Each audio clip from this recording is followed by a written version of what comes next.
Hello guys, कैसे हैं आप सबों का हमारे चैनल नॉवल शिक्षा में स्वागत है। गाइज, आज हम लोग जिस सेशन की ओर बढ़ रहे हैं इसमें हम लोग देखेंगे कि इंटरनेशनल लेवल पर भारत की जो अंतर्राष्ट्रीय सीमा है और जिन देशों के साथ हमारी सीमा लगती है, लेकिन उससे पहले हम लोग कुछ प्रश्नों की ओर ध्यान देंगे। वो राज्यों से संबंधित है, जो सीमावर्ती राज्य है उनसे संबंधित कई बार प्रश्न आते हैं, विशेषकर नॉर्थ ईस्ट में जो राज्य है ना, उनके बारे में हम लोग अच्छी तरह से जानकारी हासिल कर लें। और अक्सर ये पूछे जाते हैं कि भारत के ऐसे कितने राज्य हैं जिनका समुद्र तटीय इलाका भी है, स्थलीय सीमा भी किसी देश के साथ साझा करती है, तो ऐसे राज्यों की संख्या कितनी है।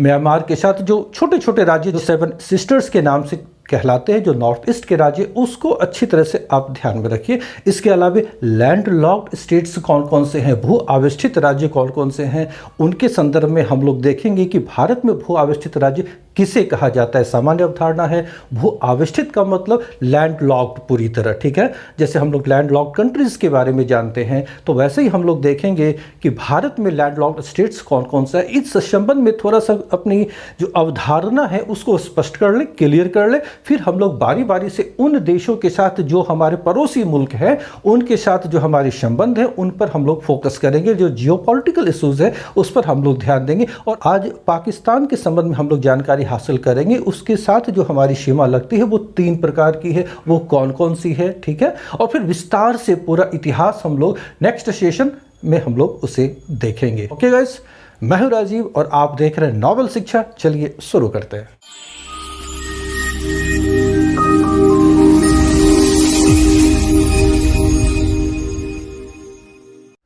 भारत का जिन देशों के साथ जितनी लंबी सीमा है उस पर हम लोग आएंगे।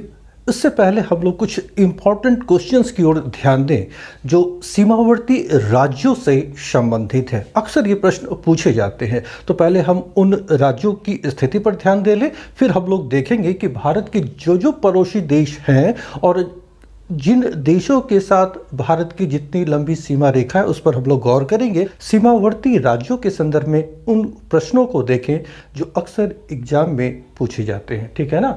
तो सबसे पहले नॉर्थ ईस्ट की ओर हम लोग फोकस करें। तो इस नॉर्थ ईस्ट को बड़े आयाम में मैंने यहाँ पर ड्रॉ किया है, आप यहाँ पर ध्यान से देखें। भारत के ऐसे कितने राज्य हैं जिसकी सीमा 3 देशों के साथ लगती है, आप ध्यान दीजिए इस ओर। वेस्ट बंगाल भारत का वो राज्य है जिसकी सीमा सबसे पहले हम लोग देखें 3 देशों के साथ लगती है। देखिए, वेस्ट बंगाल सबसे पहले बांग्लादेश के साथ इसकी सीमा लगती है। इसके अलावा वेस्ट बंगाल के पास ही हम लोग देखें नॉर्थ वेस्ट में नेपाल से इसकी सीमा थोड़ी दूरी तक लगती है वेस्ट बंगाल की। फिर यहाँ पर वेस्ट बंगाल की सीमा भूटान से भी लगती है। यानी पश्चिम बंगाल एक ऐसा राज्य है जिसकी सीमा 3 देशों बांग्लादेश, नेपाल और भूटान के साथ लगती है। दूसरा देश जो पश्चिम बंगाल के ही उत्तर में सिक्किम है, इस पर भी हम लोग ध्यान दें तो सिक्किम की सीमा भी 3 देशों के साथ संपर्क में रहती है। जैसे सिक्किम के ईस्ट साइड में पूर्व दिशा में भूटान है, सिक्किम के पश्चिम में नेपाल है और सिक्किम के उत्तर में चीन है। यानी सिक्किम भी 3 देशों से घिरा हुआ एक प्रांत है। फिर हम लोग अरुणाचल प्रदेश की ओर देखें तो अरुणाचल प्रदेश के भी उत्तर में ये चीन है, फिर इसके पूर्व में ये म्यांमार है और अरुणाचल प्रदेश के पश्चिम में भूटान है। यानी अरुणाचल प्रदेश भी 3 देशों की सीमा के संपर्क में मौजूद है। तो 3 राज्य हुए, पश्चिम बंगाल, सिक्किम और अरुणाचल प्रदेश। इन 3 राज्यों की सीमाएं 3 देशों के साथ लगती हैं, ठीक है ना। तो नॉर्थ ईस्ट के राज्यों के बारे में अक्सर एग्जाम में भी पूछे जाते हैं। जैसे म्यांमार की सीमा पर जो अवस्थित 4 राज्य हैं, इस पर ध्यान दें।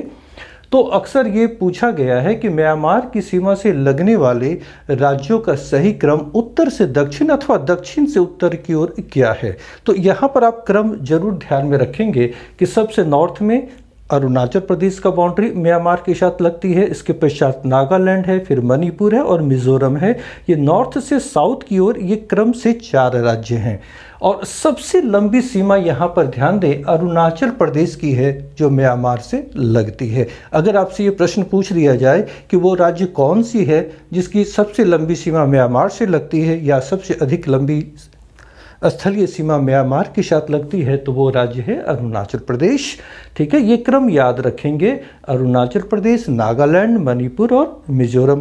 फिर यहाँ पर हम लोग देखें त्रिपुरा, ये एक ऐसा राज्य है जो तीन ओर से एक ही देश बांग्लादेश से घिरा हुआ है। यानी एक ऐसा राज्य त्रिपुरा है जिसके तीन ओर अंतर्राष्ट्रीय सीमाएं हैं और वो एक तरफ भारत के साथ स्थल से जुड़ा हुआ है। तो बांग्लादेश और त्रिपुरा के बीच ये जो अंतर्राष्ट्रीय सीमा रेखा है ना, ये जीरो लाइन कहलाती है, शून्य रेखा कहलाती है। ये आप ध्यान में रखेंगे। तो यहाँ पर हमने जिन प्रश्नों को देखा तो वहाँ पर आप ध्यान दीजिए कि भारत के ऐसे तीन राज्य हैं जो तीन देशों के साथ सीमा साझा करते हैं। ये तीन राज्य हैं पश्चिम बंगाल, सिक्किम और अरुणाचल प्रदेश। म्यांमार की सीमा के साथ चार देशों की सीमाएं लगती हैं। ये चार राज्य हैं अरुणाचल प्रदेश, नागालैंड, मणिपुर और मिजोरम। त्रिपुरा एक ऐसा राज्य है जो तीन ओर से बांग्लादेश से घिरा हुआ है, एक ही देश से घिरा हुआ है। यानी त्रिपुरा के तीन ओर अंतर्राष्ट्रीय सीमाएं हैं। जो अंतर्राष्ट्रीय सीमा बांग्लादेश के साथ त्रिपुरा की लगती है उसे जीरो लाइन अथवा शून्य रेखा कहा जाता है। ठीक है ना, यहाँ तक। अब यहाँ पर ध्यान रखिए, पश्चिम बंगाल एक ऐसा राज्य है जिसके साथ समुद्र तट भी है और स्थलीय सीमा भी है। इसी प्रकार हम लोग भारत के पश्चिमी भूभाग में चलते हैं तो गुजरात एक ऐसा राज्य दिखाई दे रहा है कि गुजरात का भी जो ये तट हम लोग क्या देख रहे हैं, ये समुद्री तट है और यहाँ से ये पाकिस्तान का बाउंड्री, यहाँ पर मैं अगर एवं ले जाऊँ, मैं बाद में नक्शे में आऊँगा, तो यहाँ पर पाकिस्तान की सीमा लगती है। तो भारत के दो राज्य, एक पश्चिम बंगाल जो यहाँ पर है, उसकी स्थिति यहाँ पर हम लोग देखें तो पश्चिम बंगाल का तटीय क्षेत्र जो बंगाल की खाड़ी से लगती है वो समुद्री सीमा है और तीन देशों के साथ भी यह अंतर्राष्ट्रीय सीमा साझा करती है। पश्चिम दिशा में गुजरात अरब सागर के साथ इसकी सीमा लगती है, तटीय क्षेत्र है और एक देश पाकिस्तान के साथ यह सीमा साझा करती है। तो यानी भारत के ऐसे दो राज्य हैं जिसकी स्थलीय सीमा भी है और जलीय सीमा भी है। ये चीज़ आप ध्यान में रखेंगे। ठीक है ना। अब हम लोग आते हैं उन क्षेत्रों की ओर, उन राज्यों की ओर जो भू आवेष्टित हैं। भू आवेष्टित अर्थात लैंड लॉक्ड हैं। अक्सर ये प्रश्न भी आते हैं, भारत में वर्तमान में कितने राज्य हैं जो लैंड लॉक्ड है। सामान्य रूप से लैंड लॉक्ड का आशय क्या है, इस पर हम लोग थोड़ा सा ध्यान दें। ठीक है ना। लैंड लॉक्ड का मतलब होता है वो क्षेत्र, वो भू क्षेत्र जो चारों ओर से स्थल से ही घिरा हो, जिसका कोई समुद्र तटीय इलाका ना हो। हम लोगों ने सुना है लैंड लॉक्ड कंट्री के बारे में, भू आवेष्टित देशों के बारे में। जैसे हमारे ही पड़ोस में नेपाल है, भू आवेष्टित है, इसके एक तरफ चीन और तीन तरफ भारत से घिरा हुआ है। फिर भूटान की अवस्थिति को देखें तो ये भी लैंड लॉक्ड है। तो ऐसे लैंड लॉक्ड, ऐसे भू आवेष्टित देश जो लैंड लॉक्ड कंट्रीज कहलाते हैं, पूरी दुनिया में 49 हैं। ध्यान रहे, उनमें सबसे बड़ा, ध्यान रखिएगा, उनमें सबसे बड़ा लैंड लॉक्ड कंट्री हमारे एशिया में ही है, वो है कजाकिस्तान। कजाकिस्तान के बाद जो सबसे बड़ा लैंड लॉक्ड कंट्री है वो है मंगोलिया।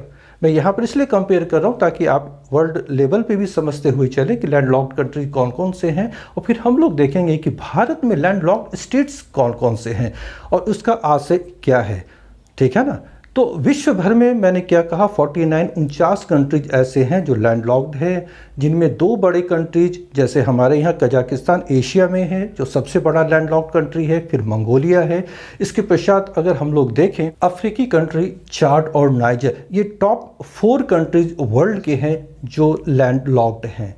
कजाकिस्तान, मंगोलिया, चाड और नाइजर प्रथम 2 एशिया महादेश से हैं और 3rd और 4th अफ्रीका महादेश से है। ठीक है ना। तो वहाँ तो है कि वो देश जो चारों ओर से भू आवेष्टित हो, जमीन से घिरे हुए हों। एक चीज़ आप यहाँ पे ध्यान रखिएगा, जो वर्ल्ड लेवल की मैं बात करूँ तो 1990 तक विश्व में मात्र 30 देश ही ऐसे थे जो लैंड लॉक्ड थे। ठीक है ना। फिर 1990 के पश्चात हम लोग देखते हैं सोवियत संघ का विघटन हुआ, फिर यूगोस्लाविया का विघटन हुआ, चेकोस्लोवाकिया का विघटन हुआ। तो इस तरह से इन लैंड लॉक्ड कंट्रीज की संख्या बढ़ती चली गई और वो टोटल आज के डेट में 49 हो चुकी है। ठीक है। अब भारत की ओर हम लोग ध्यान दें कि भारत में जब हम लोग ये कहते हैं कि लैंड लॉक्ड स्टेट्स, तो भारत में लैंड लॉक्ड स्टेट्स का क्या मतलब, अगर सिंपल मीनिंग देखा जाए, जैसा वर्ल्ड में हमने देखा, जिन देशों के साथ तटीय इलाके मौजूद नहीं हो उन्हें हम लोग लैंड लॉक्ड कहते हैं, सामान्य अवधारणा है। तो उस दृष्टिकोण से अगर भारत में हम लोग देखें, भारत में ऐसे 9 राज्य हैं जिनकी तटीय सीमा मौजूद है। तो रेस्ट बचे कितने, 19 राज्य, चूंकि अब 28 राज्य हैं, तो ऐसे 19 राज्य हैं जिनके साथ समुद्र तट नहीं लगती है। लेकिन यहाँ हमारा आशय भू आवेष्टित राज्य से तात्पर्य ऐसे राज्य जिनका ना तो तटीय इलाका है और ना कोई अंतर्राष्ट्रीय सीमा से वो संपर्क में है, यानी वे राज्य जिनका ना कोई स्थलीय सीमा है न तटीय सीमा है। वैसे लैंडलॉक्ड स्टेट्स कौन कौन से हैं? तो वैसे स्टेट्स की बात मैं करूं तो भारत में ऐसे 5 राज्य हैं। जी हाँ, भारत में ऐसे 5 राज्य हैं जो लैंडलॉक्ड कह सकते हैं, जिनकी ना तो कोई तटीय सीमा है ना वो कोई अंतर्राष्ट्रीय सीमा किसी देश के साथ लगाती है। तो ऐसे राज्यों में सबसे नॉर्थ में हम लोग देखें तो हरियाणा है। हरियाणा के पश्चात मध्य प्रदेश जो सेंट्रल इंडिया मध्य भारत में है।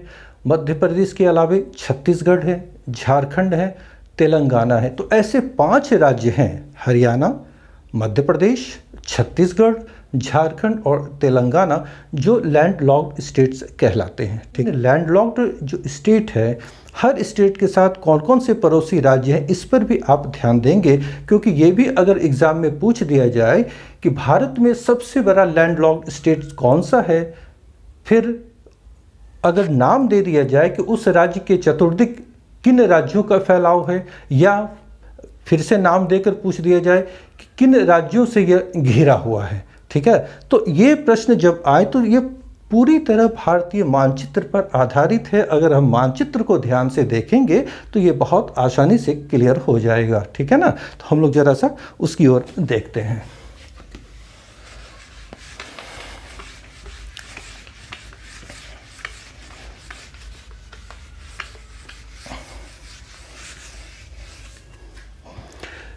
अब जैसा मैंने बताया कि लैंडलॉक्ड स्टेट्स यानी भू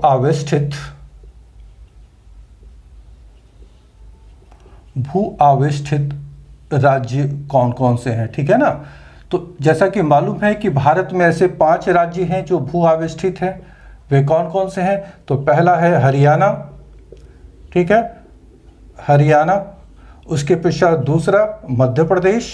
ठीक है, तीसरा छत्तीसगढ़, जो मध्य प्रदेश से ही अलग किया गया एक राज्य है। चौथा झारखंड, ये बिहार से काटकर बनाया गया है। और 5वां है तेलंगाना। यह आंध्र प्रदेश राज्य से अलग किया गया है। अब यहाँ पर हम लोग ध्यान दें कि किन राज्यों के साथ कौन कौन से राज्य चारों ओर से उन्हें घेरे हुए हैं। हरियाणा पे ध्यान दीजिए। हरियाणा जहाँ पर मौजूद है, अगर यहाँ पर मैप में मैं देखूँ तो हरियाणा यहाँ पर अवस्थित एक राज्य है जो कभी पंजाब का ही हिस्सा हुआ करता था। तो हरियाणा वर्तमान में अगर देखें तो जिन राज्यों से घिरा हुआ है वो है पंजाब। ठीक है ना, पंजाब के बगल में आप उत्तर की ओर देखेंगे, उत्तर पूर्व की ओर देखेंगे हरियाणा से तो यहाँ मिलेगा हिमाचल प्रदेश। ठीक है, इसके अलावे अब राज्यों की बात करें तो यहाँ पर आप देखेंगे हरियाणा का जो पूर्वी दिशा है वहाँ है उत्तर प्रदेश, जबकि पश्चिम और दक्षिण की ओर ध्यान दें तो यहाँ पर राजस्थान मौजूद है। ठीक है ना, तो ये 4 राज्य हैं जो हरियाणा को घेरे हुए हैं। इसके अलावे 2 केंद्र शासित प्रदेश कौन कौन से? वो है दिल्ली और चंडीगढ़। 4 राज्य और 2 केंद्र शासित प्रदेशों से हरियाणा घिरा हुआ है। ठीक है, अब हम लोग देखें मध्य प्रदेश। मध्य प्रदेश की अवस्थिति जैसा कि मालूम है कि यहाँ पर सेंट्रल इंडिया में मध्य भारत में मध्य प्रदेश मौजूद है। मध्य प्रदेश के उत्तर की ओर देखें तो एक राज्य है उत्तर प्रदेश। ठीक है, मध्य प्रदेश के हम लोग उत्तर पश्चिम की ओर ध्यान दें तो यहाँ पर राजस्थान, ठीक पश्चिम दिशा की ओर देखेंगे तो गुजरात। ठीक है, और फिर मध्य प्रदेश के दक्षिण अगर हम लोग आए तो महाराष्ट्र, और मध्य प्रदेश का जो पूर्वी सेक्शन है उस तरफ है छत्तीसगढ़। ठीक, तो ये मध्य प्रदेश कुल 5 राज्यों से घिरा हुआ प्रदेश है, लैंडलॉक्ड स्टेट है। अब हम लोग आते हैं छत्तीसगढ़। ध्यान रखिएगा, छत्तीसगढ़ एक ऐसा राज्य है जो सर्वाधिक राज्यों से घिरा हुआ है। इसकी संख्या 7 है, 7 है। अब ध्यान देखिए, छोटा सा इलाका छत्तीसगढ़ का उत्तर प्रदेश में है, फिर यह मध्य प्रदेश जिससे यह अलग हुआ है, फिर इसके पश्चात महाराष्ट्र जो इसका पश्चिमी क्षेत्र है। महाराष्ट्र के अलावे अगर इधर आए तो तेलंगाना, ठीक है। एक छोटी सी सीमा आंध्र प्रदेश के साथ भी इसकी लगती है, ठीक है ना, आंध्र प्रदेश। इसके अलावे उत्तर जाए तो ओडिशा और झारखंड, ठीक है। कितने स्टेट हो गए? 1 2 3 4 5 6 और 7। छत्तीसगढ़ 7 राज्यों से घिरा हुआ प्रांत या प्रदेश है, ये ध्यान में रखिएगा, ठीक है। अब झारखंड की मैं बात करूं तो झारखंड 5 राज्यों से घिरा हुआ है। सबसे पहले जिससे ये अलग हुआ ये बिहार, उत्तर प्रदेश भी है इनके साथ, छत्तीसगढ़, ओडिशा इसके दक्षिण में है और पूर्व दिशा में पश्चिम बंगाल है, ठीक है ना, पश्चिम बंगाल। ये ध्यान रखेंगे। 1 2 3 4 5 ये 5 राज्य हैं जिनसे झारखंड घिरा हुआ है। तेलंगाना की मैं बात करूं तो तेलंगाना जिससे अलग हुआ है सबसे पहले आंध्र प्रदेश, ठीक है।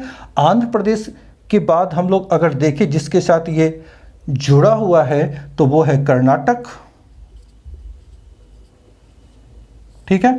कर्नाटक के उत्तर में आए तो ये आ जाएगा महाराष्ट्र और यहां पर महाराष्ट्र के बाद छत्तीसगढ़।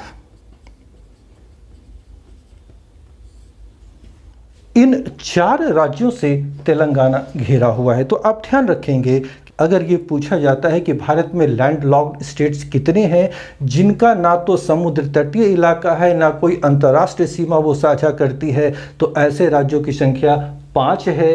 वो है हरियाणा, मध्य प्रदेश, छत्तीसगढ़, झारखंड और तेलंगाना। और ये राज्य जिन राज्यों से घिरे हुए हैं ये यहाँ पर लिखा हुआ है। हरियाणा 4 राज्य और 2 केंद्र शासित प्रदेशों से घिरा हुआ राज्य है। मध्य प्रदेश 5 राज्यों से घिरा हुआ राज्य है। छत्तीसगढ़ सर्वाधिक 7 राज्यों से घिरा हुआ राज्य है। झारखंड 5 राज्यों से घिरा हुआ है और तेलंगाना 4 राज्यों से घिरा हुआ है, ठीक है ना। अब यहाँ पर आप ये ध्यान रखें कि इस तरह के प्रश्न अक्सर आते हैं, तो यहाँ पर हमें ये ध्यान रखना है कि जिस तरह हमने वर्ल्ड लेवल पर देखा कि लैंड लॉक्ड कंट्री का मतलब जिसका कोई तटीय सीमा यानी समुद्री सीमा नहीं हो, लेकिन भारतीय संदर्भ में जब हम लोग लैंड लॉक्ड स्टेट्स की बात करते हैं तो यहाँ पर ये ध्यान हमें रखना है कि वे राज्य जिनका ना तो कोई तटीय सीमा रेखा हो ना वो अंतर्राष्ट्रीय सीमा साझा करती हो, तो वैसे राज्य हो गए लैंड लॉक्ड स्टेट्स, ठीक है। अब हम लोग बारी बारी से अपने पड़ोसी देशों की तरफ ध्यान दें। किन देशों के साथ भारत की कितनी लंबी सीमा रेखा मौजूद है और उससे संदर्भित जो कुछ प्रमुख बातें हैं उस पर थोड़ा सा मैं फोकस कर दूं कि भारत का ये स्थलीय सीमा है, ठीक है, और इन स्थलीय सीमा से ये 7 देश जुड़े हुए हैं। ये है पाकिस्तान, अफगानिस्तान, चीन, नेपाल, भूटान, म्यांमार और बांग्लादेश। ये 7 कंट्रीज है जिसकी सीमा भारत से लगती है। यहाँ पर सिर्फ हमें यह ध्यान देना है कि जिन देशों के साथ भारत की स्थलीय सीमा है, ठीक है ना, तो उनमें से कुछ देश हैं जिनके साथ हमारा जलीय सीमा भी है। यानी ऐसे कितने देश हैं जिनके साथ भारत की स्थलीय सीमा भी है और जलीय सीमा भी है, तो आप ध्यान रखेंगे ऐसे देशों की संख्या 3 है जिनके साथ भारत की स्थलीय सीमा भी लगती है और जलीय सीमा भी लगती है। तो इन देशों में हम लोग देखेंगे कि पाकिस्तान यहाँ पर मौजूद है, तो इसके साथ स्थलीय सीमा भी है और यहाँ जलीय सीमा भी है। अरब सागर यहाँ पर मौजूद है। इसके अलावा बांग्लादेश के साथ हमारा स्थलीय सीमा भी है और जलीय सीमा भी, और यहाँ म्यांमार के साथ हमारा स्थलीय और जलीय दोनों सीमाएं लगती हैं, ठीक है। लेकिन अगर सिर्फ जलीय सीमा की मैं बात करूँ ना, तो भारत की 7 देशों के साथ, जी हाँ, 7 देशों के साथ जलीय सीमा साझा करती है। तो एक चीज ध्यान देने योग्य है कि स्थलीय सीमा भी भारत की 7 देशों के साथ लगती है और जलीय सीमा भी भारत की 7 देशों के साथ लगती है। अभी मैं सिर्फ देशों का नाम बता दे रहा हूँ, बाद में उसकी चर्चा मैं डिटेल्स में करूँगा। जैसे जलीय सीमा की मैं बात करूँ तो यहाँ पर पाकिस्तान है, फिर यहाँ पर मालदीव है जो लक्षद्वीप से दक्षिण में है, मालदीव 2 हुए, श्रीलंका 3, बांग्लादेश 4, म्यांमार 5, म्यांमार से जाएंगे तो थाईलैंड भी यहाँ पर मौजूद है जो 6, और इंडोनेशिया 7 देशों के साथ भारत की जलीय सीमा है। जिसके पश्चात हम लोग जलीय सीमा में प्रवेश करेंगे तो उनके संबंध में विस्तार से आपको बताई जाएगी। बस यहाँ आप ये ध्यान रखें उन देशों के नामों को जिनके साथ भारत स्थलीय और जलीय दोनों सीमा साझा करती है। आज हम लोग थोड़ा सा जियोपॉलिटिकल इश्यूज पर चर्चा करने से पहले आज थोड़ी सी चर्चा हम लोग पाकिस्तान के साथ सीमावर्ती इलाके जो हैं उसके संबंध में। अब ध्यान दीजिएगा, हमारे जो पड़ोसी मुल्क हैं उनमें ये है पाकिस्तान, अफ़गानिस्तान, चीन, नेपाल, भूटान, म्यांमार और बांग्लादेश। टोटल 7 कंट्रीज हैं।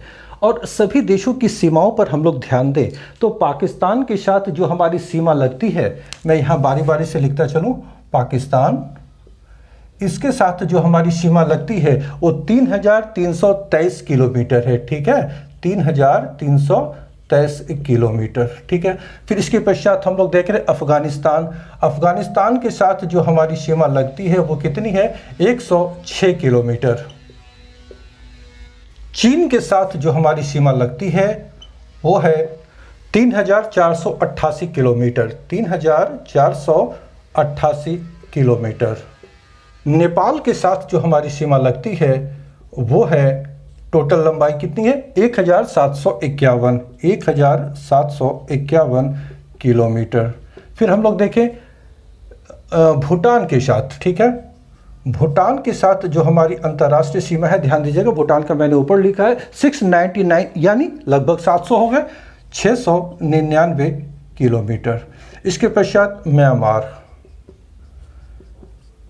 म्यांमार के साथ हमारी जो सीमा है, देखिए यहाँ से लेके ये पूरा जो नॉर्थ ईस्ट और थोड़ा सा बांग्लादेश, यहाँ पर हम लोग अपनी सीमा को ध्यान में रखें। म्यांमार के साथ 1643 किलोमीटर, 1643 किलोमीटर सीमा मौजूद है। बांग्लादेश के साथ, बांग्लादेश के साथ जो हमारी सीमा लगती है वो 4096 किलोमीटर। ठीक है, किंतु हमने यहाँ पर 4156 किलोमीटर भी लिखा है। बांग्लादेश के साथ वर्तमान में जो सीमा है ना वो 4156 किलोमीटर है। ठीक है, वो है 4156 किलोमीटर। ये वर्तमान में हमारी सीमा है बांग्लादेश के साथ। ऐसा इसलिए, और ये मई कब से, मई 2015 से है। ठीक है, एक्चुअली बांग्लादेश के साथ जो हमारी सीमा संबंधी जो समस्याएं थी उसे सुलझा लिया गया है, और इसके पश्चात बांग्लादेश की जो भूक्षेत्र है उसमें कुछ बढ़ोतरी हुई है। इस वजह से वर्तमान में बांग्लादेश के साथ जो हमारी सीमा है वो 4156 किलोमीटर हो चुकी है। तो इस दृष्टिकोण से देखें तो सबसे लंबी सीमा रेखा जिस देश के साथ भारत की मौजूद है वो बांग्लादेश ही है। बांग्लादेश के पश्चात हम लोग देखें, अगर क्रम की मैं बात करूं तो बांग्लादेश सबसे लंबी सीमा हमारे देश के साथ साझा करती है। इसके पश्चात दूसरे स्थान पर चीन है और तीसरे स्थान पर पाकिस्तान है। ठीक है, ये 3 देश जो सबसे अधिक लंबी सीमा साझा करते। देखिए, अगर अंक में ना याद रहे आपको तो क्रम अब से याद रखें कि सबसे अधिक बांग्लादेश, दूसरा चीन और तीसरा पाकिस्तान है, जिसके साथ भारत की सबसे लंबी सीमा रेखा मौजूद है। ठीक है ना। अब हम लोग इन्हीं देशों के साथ जो जियोपॉलिटिकल इश्यूज हैं, जो भू राजनीतिक समस्याएं हैं, भारत की सीमा संबंधी जो विवाद हैं, उस पर हम लोग ध्यान देंगे। क्योंकि बांग्लादेश के साथ जो भी समस्याएं थी उसका निपटारा किया जा चुका है। वर्तमान में हम लोग देख ही रहे, चीन के साथ जो गतिरोध बना हुआ है वो सीमा संबंधी समस्याएं हैं, तो उन समस्याओं पर हम लोग देखेंगे। पाकिस्तान के साथ कश्मीर का मुद्दा जो LOC से रिलेटेड है। फिर हम लोग यहाँ पर देखें, यहाँ पर कच्छ के रण में जो सरक्रीक का मामला है, सियाचिन का मामला है, इन सभी मुद्दों पर हम लोग देखें। लेकिन सबसे पहले जरूरी यह है समझना कि भारत और पाकिस्तान के बीच जो अंतर्राष्ट्रीय सीमा है उसकी वस्तु स्थिति क्या है, वास्तविकता क्या है। क्योंकि ये जो अंतर्राष्ट्रीय सीमा है ना, जो हमारे और पाकिस्तान के बीच है, वो 3 प्रकार की सीमा रेखा है। वो 3 प्रकार कौन कौन से हैं, आइए हम लोग बोर्ड पर देखते हैं। ठीक है,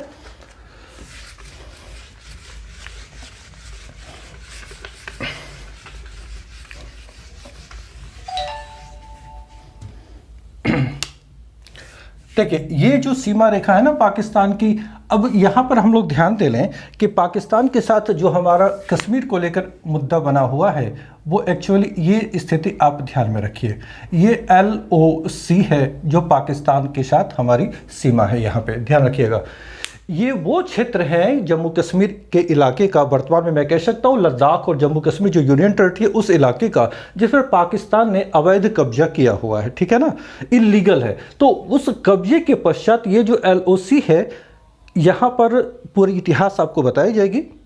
यहाँ पर जो LOC है तो उसकी जो सीमा है वो यहाँ है, इसके इधर पाकिस्तानी फौज तैनात है और इधर भारतीय हैं। तो हमें ये ध्यान रखना है कि भारत की जो वर्तमान सीमा रेखा है ना, वो यहाँ से लेकर यहाँ तक, यानी पंजाब की जो सीमा है, इस पोर्शन पे आप ध्यान दें, ये हमारी जो अंतर्राष्ट्रीय सीमा रेखा है, जो इंटरनेशनल बॉर्डर है विद पाकिस्तान, इसे अंतर्राष्ट्रीय मान्यता मिली हुई है, ठीक है। लेकिन यहाँ से आगे जो बाउंड्री लाइन पाकिस्तान के साथ हमारा है, उसे अंतर्राष्ट्रीय मान्यता नहीं मिली है। 3 प्रकार की जो बाउंड्री लाइन है उसे आप यहाँ अच्छी तरह से समझिए। सबसे पहले अंतर्राष्ट्रीय सीमा, ठीक है, अंतर्राष्ट्रीय सीमा। दूसरा है वर्किंग बाउंड्री, जिसको कहा जाता है कार्यरत सीमा।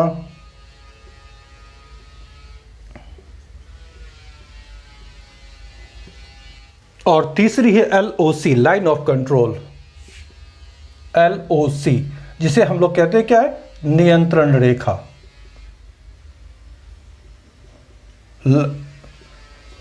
ध्यान से देखिएगा, ये जो अंतर्राष्ट्रीय सीमा है वो यहां से लेके यहां तक, जिसे मैं कह दूं कि ये नंबर 1, ठीक है।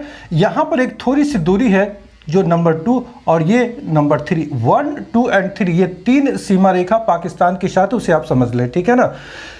कच्छ में गुजरात के इस इलाके से लेकर पंजाब तक का जो सेक्शन है, ये अंतर्राष्ट्रीय सीमा रेखा है, जिसे हमने नंबर 1 नाम दिया। इसी को रेड क्लिफ लाइन भी यहाँ पंजाब के क्षेत्र में कही जाती है। अब यहाँ पे ध्यान देखिएगा, यहाँ पर जो अंतर्राष्ट्रीय सीमा है, यहाँ से यहाँ के बीच एक गैप है, जो पाकिस्तान का जो पंजाब का सेक्शन है, सियालकोट का इलाका, और इधर जम्मू कश्मीर जो हमारा यूनियन टेरिटरी है, इसका ये जो बाउंड्री लगती है, यानी ये जो थोड़ा सा इलाका यहाँ पर मौजूद है, आप यहाँ पे फोकस कीजिएगा, गौर कीजिएगा, क्योंकि यहाँ के बाद से नियंत्रण रेखा प्रारंभ हो जाती है, ठीक है। और यहाँ से इंटरनेशनल जो बॉर्डर है हमारा पाकिस्तान के साथ, ये मौजूद है। तो जो नियंत्रण रेखा है और इंटरनेशनल बॉर्डर के बीच जो ये पार्ट है, पाकिस्तानी पंजाब और जम्मू कश्मीर केंद्र शासित प्रदेश के बीच ये जो इलाका है, ये कहलाती है कार्यरत सीमा, वर्किंग बाउंड्री कहलाती है, ठीक है। ये इसे हम लोग IB इंटरनेशनल बॉर्डर कहते हैं, इसे वर्किंग बॉर्डर कहा जाता है, और ये LOC के नाम से जाना जाता है। ये 3 प्रकार की सीमा रेखा है पाकिस्तान के साथ, ध्यान रखिएगा। ये टोटल लंबाई है 3323 किलोमीटर की, जो कच्छ के रन से लेकर यहाँ तक जम्मू कश्मीर, ये जो लद्दाख का इलाका है, वहाँ तक जो नियंत्रण रेखा यहाँ मौजूद है, ये पाक अधिकृत कश्मीर और लद्दाख के सेक्शन से लेके यहाँ तक ये पूरी लंबाई में मौजूद है। इस सीमा रेखा के बारे में, इसका जो इतिहास है, जो भी समस्याएं हैं, वो सरक्रीक का मामला हो या फिर हम लोग यहाँ पे देखें नियंत्रण रेखा LOC को लेकर के हो, अथवा सियाचिन को लेकर, इनसे संबंधित जो भी मुद्दे हैं, नेक्स्ट वीडियो में मैं डिटेल्स इसके बारे में बताऊंगा, ठीक है ना। अब यहाँ पर हमें ध्यान रखना है कि ये जो अंतर्राष्ट्रीय सीमा है, इसके पश्चात हम लोग देखेंगे कि चीन के साथ हमारे क्या मुद्दे हैं, वर्तमान में जो हालात हैं वो आपको पता ही है, उससे संबंधित जो भी मुद्दे हैं उस पर हम लोग गौर करेंगे। इसके पश्चात हम लोग देखेंगे कि हाल फिलहाल नेपाल ने भी कुछ विवादास्पद नक्शा जारी किया और दावा किया कि ये क्षेत्र हमारे हैं, तो उस पर भी हम लोग थोड़ा सा ध्यान देंगे, क्योंकि अब नेपाल ने ही गर्मी दिखाई है।